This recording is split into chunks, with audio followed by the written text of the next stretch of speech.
If you had a gun, shoot him in the head.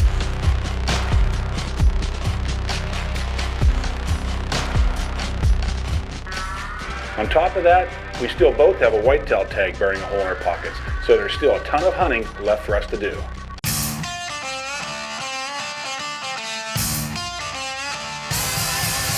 It's about so much more than just a trigger pull.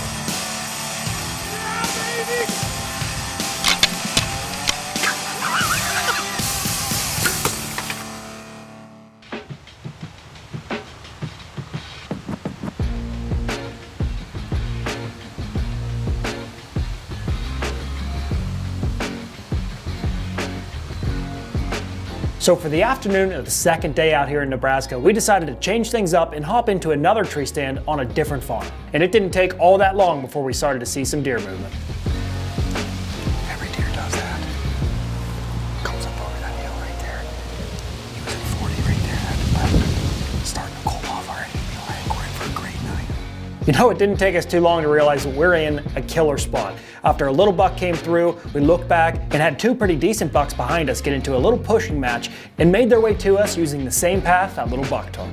Unfortunately for us, but fortunate for these guys, they weren't quite what we were looking for tonight, so they got the pass. We ended up having a great night, seeing a lot of young deer, but just not that shooter we're looking for. It was a fun night to say the least, you know. We saw a ton of deer, just not the right ones. But at this point, I'm just ready to get the heck out of here because we are having backstrap wraps from Jerry's Mule Deer for supper tonight.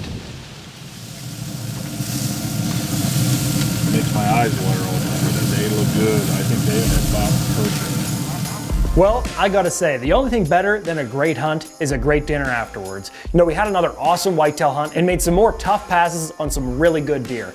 But I tell you what, passing deer is getting tougher and tougher. And after 2 great days of hunting, things drastically slowed down on day 3. We had a warm front come through with some rain and it just completely shut down the whitetail movement. So for day 4, I decided to switch my focus completely to mule deer. But with still no sign of Dumbo, we decided we needed to change things up and head over to the same property where Dad killed his mule deer.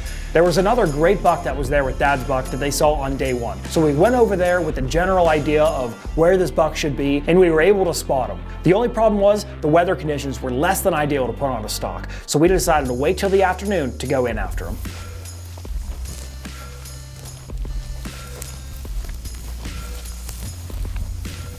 We make our way across this bottom and close into 100 yards of these muleys, and Mel pops his head up over the ridge to see which way they were gonna go. And he spots the big one laying down on the bottom only 55 yards away from the point of the ridge. So we start making our way down the ridge when we spot a smaller buck that was with him making his way right in front of us. So we hurried up and got down because we were guessing the big guy wasn't far behind him. 77.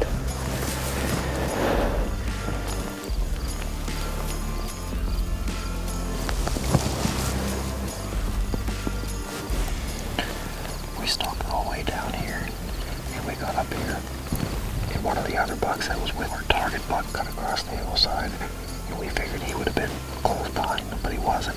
And he went over the hill, and we were able to stand up, and we see our target buck down over a little bit. He must have just got up and went the other direction than this deer. So that next morning, we got back into the same area to try to find this buck again. It didn't take long before we spotted him on the other side of the draw, and he didn't look like he had any interest in potentially coming our direction, which actually turned out to be a good thing because our wind was blowing right in their direction. So we decided to hop back in the truck, drive around to the other side of the property, and come at him from a different angle.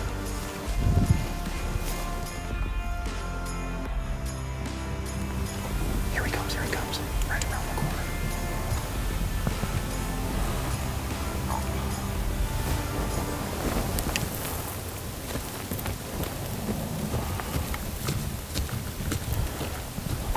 Just hold still. Man, it can't get any closer than that. One of the other bigger bucks in that group come right around this corner at 10 yards. If they just would have went down through the field, I think we would have had a chance, but they just came super close. Okay. And he's right here under this really thick green tree. He's laying down. Holy cow, yeah, those brow tines are huge. They're like this. So after we got our butts kicked for the second time by the other muley, we decided we should go back and look for Dumbo, and luckily it didn't take us long to find him. The unlucky part is that he is in the worst possible location for us to put a stalk on him. So while Mel and I sit back and watch him to make a game plan for tomorrow, Dad's heading a couple draws over to hunt some really nice whitetail we've been seeing. It's the afternoon of day 5. We're hunting whitetail again. We didn't hunt whitetail this morning. We took the morning off. We moved into a bottom in a piece of the ranch where we've been looking for muleys for Austin and watched a few bucks run up and down this bottom. So we're gonna get settled in here. Hopefully something comes down this draw. The wind is right. We're gonna be still, be quiet, and hope they come through.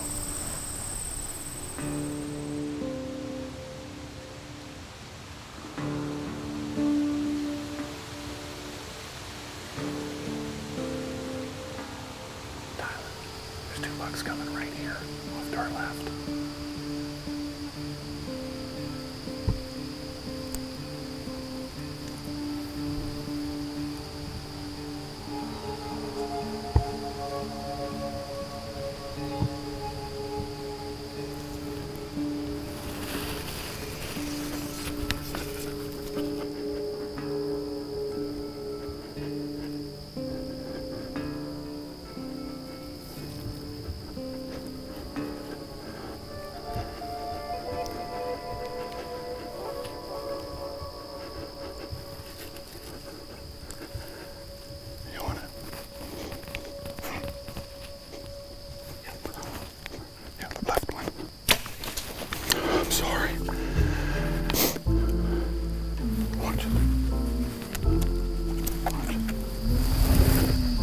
That just happened so fast, and I blew it completely.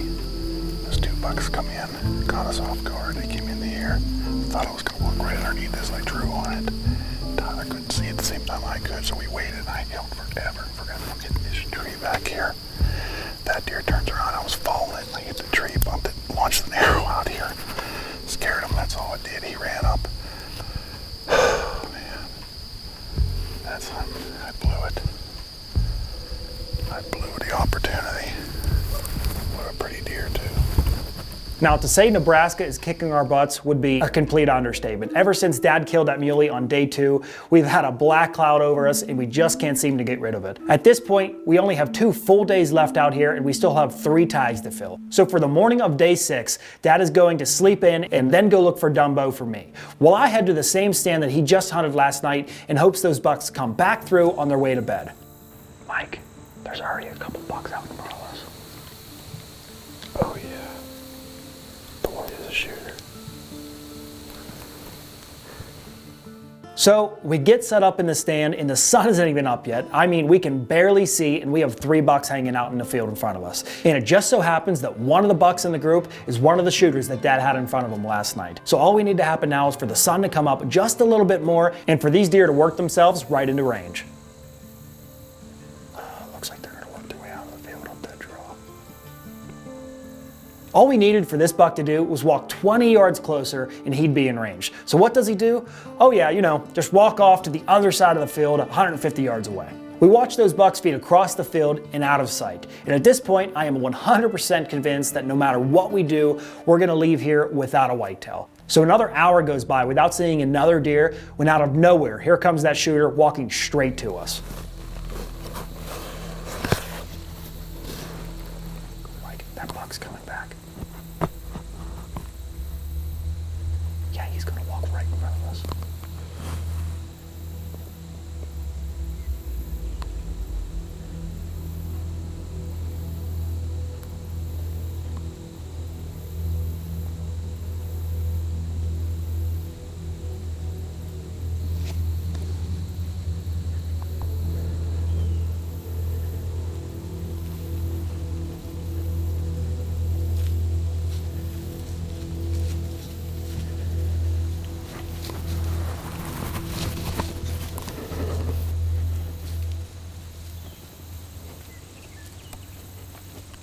Yo.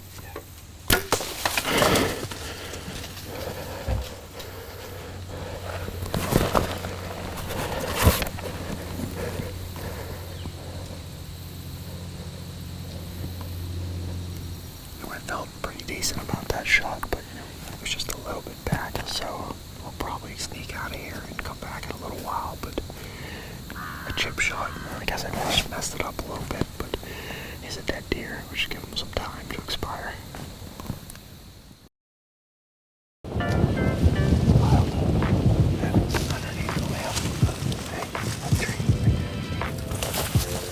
Oh, heck yeah. I think he's been dead for a little while. Yeah, he's stiff. Awesome. Great way to break the ice for me here in Nebraska. We've been hunting muleys and whitetail hard all week. And wouldn't you know it, this deer happened to be in the field when daylight had sprung. So he slowly fed around the field and came to us and put one in him. And it looked a little far back in the angle that it was. We figured it was best to just get out of here and let him go for a little while, but that was the right play because we came back and he wasn't 150 yards away from the stand, so awesome. Beautiful 8-point here in Nebraska. Now it's time to get a muley. Well, the plan worked out pretty much perfect. I was able to get on one of those bucks that Dad saw last night, and while we were hunting, Dad was able to get his eyes on Dumbo again. So after we got the deer to camp, Mel and I went back over to get eyes on Dumbo ourselves and try to come up with a game plan to make a move on this deer. While Dad heads over to the stand, I hunted for whitetails the second evening. Well, the afternoon of day 6 has my confidence as high as it's ever been this week. We are in an absolute killer setup. This is stand Austin hunted the other day and probably saw 25, 30 deer come by the stand.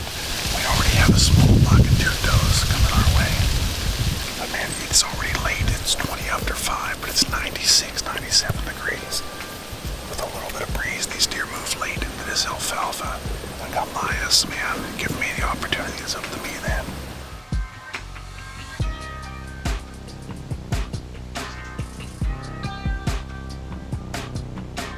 For as hot as it was, I could not believe just how much deer movement we were seeing. So things are looking great for me, and it has me hoping that things are looking just as good for Austin. And it was just as the sun was setting that I got a text from Austin saying that they made a move on Dumbo. But unfortunately, they were just a little too late to get in front of him before he made it down off the mountain. So I'm texting him back and forth, trying to get the full story, when suddenly I look up and I see 2 shooters out in front of us, just over 100 yards, and they're walking straight to us. Tyler, we've got 2 shooters coming up from our right.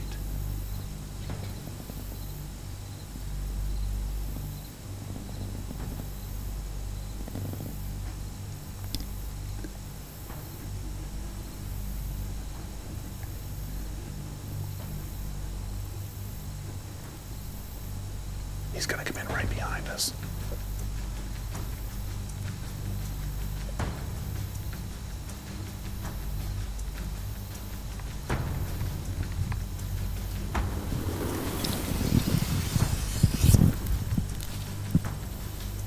Are you on him?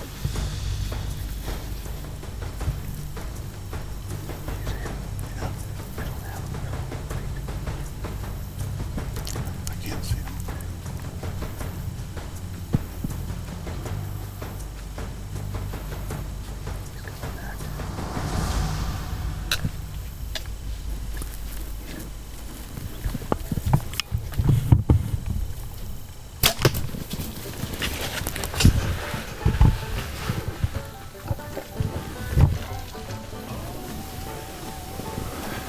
Should have just punched him. Should have just punched him good. Dang it. I had to go back around. I hit my arrows there. That was so fast. Oh my God, I don't know, man. It happened so fast. He went from here to here. I had it on him and he's pleased. He went right back into this stuff. The last 5 minutes of day 6. If anything, maybe it's above the guts and center. So it's like backstrap and, under the spine. After I shot that buck, we called Mel over to help us look, and after looking at the arrow in the direction that the buck ran, we decided it was best for us to back out and look at the footage. And after taking a close look at it, we determined the shot was definitely a little back, so we decided that it would be best for us to wait until morning to go back out and look.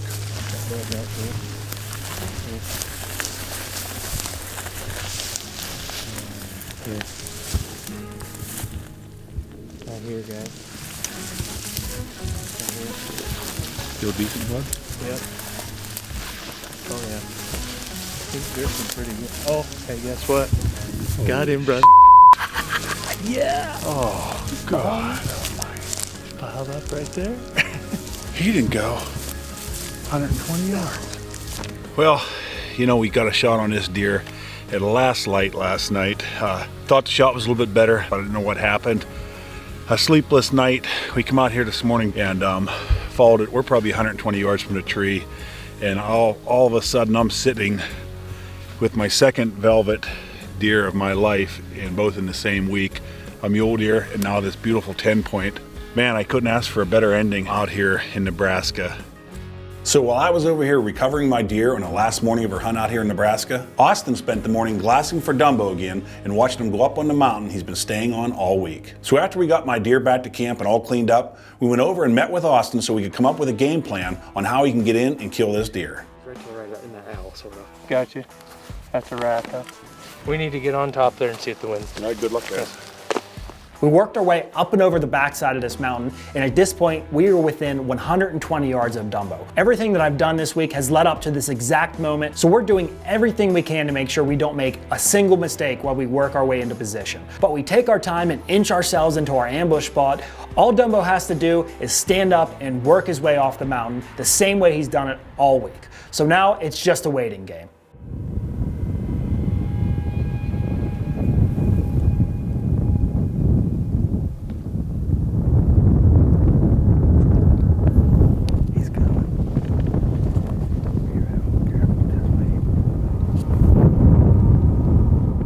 We're standing there waiting for an hour, and Dumbo finally stands up out of his bed. All he needs to do is take a couple steps forward into an opening, and I'll have my shot.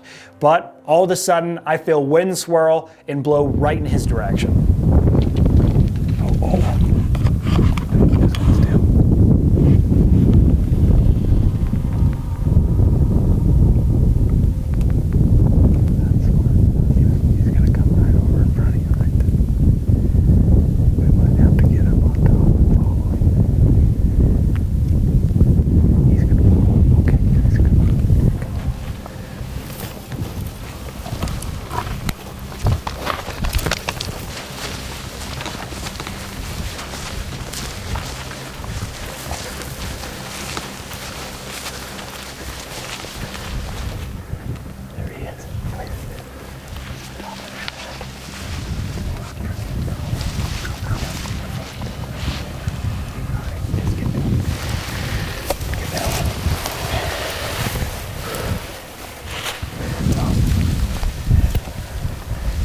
As close as you can get right there.